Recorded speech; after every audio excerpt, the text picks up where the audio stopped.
చాలా కాలంగా కోలీవుడ్ డైరెక్టర్స్తో మూవీ చేయాలనుకుంటున్నాడు నాని. కానీ తెలుగు చిత్రాలతోనే సరిపోతోంది. ఈ మధ్య పారడైజ్ లాంటి పాన్ ఇండియా మూవీ కూడా చేస్తున్నాడు. కానీ తమిళంలో మాత్రం సినిమా చేయలేకపోతున్నాడు.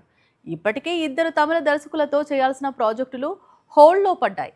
దీంతో ఇటీవల బ్లాస్ట్ తీసి కోలీవుడ్కు బిగ్గెస్ట్ బ్లాక్ బస్టర్ డైరెక్టర్తో నేచురల్ స్టార్ డిస్కషన్స్ జరుపుతున్నాడట.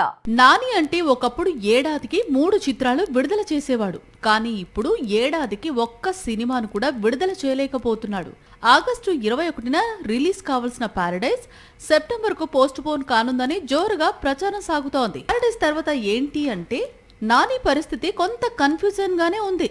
ఎందుకంటే పారడైజ్ తర్వాత నాని ప్లాన్ చేసిన ప్రాజెక్ట్స్ అన్ని ఇతర హీరోల దగ్గరికి వెళ్లిపోతున్నాయి. హాయ్ నాన్న దర్శకుడు విజయ్ దేవరకొండతో మూవీ చేస్తున్నాడు.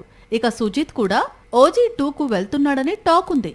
మరి బ్లడీ రోమియో ప్రాజెక్టు పరిస్థితి అంటే క్లారిటీ లేదు. మరోవైపు కొంతకాలంగా కోలీవుడ్ డైరెక్టర్స్ తో మూవీస్ చేసేందుకు నాని ఆసక్తిగా ఉన్నాడు.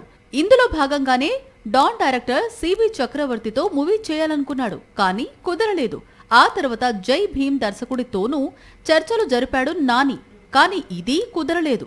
ప్రస్తుతం బ్లాస్ట్ డైరెక్టర్ సుభాష్ తో స్టోరీ డిస్కషన్స్ జరుపుతున్నాడట. అన్ని కుదిరితే పారడైజ్ తర్వాత ఇదే కాంబినేషన్ లో నాని కొత్త చిత్రం చేసే అవకాశాలు ఉన్నాయట.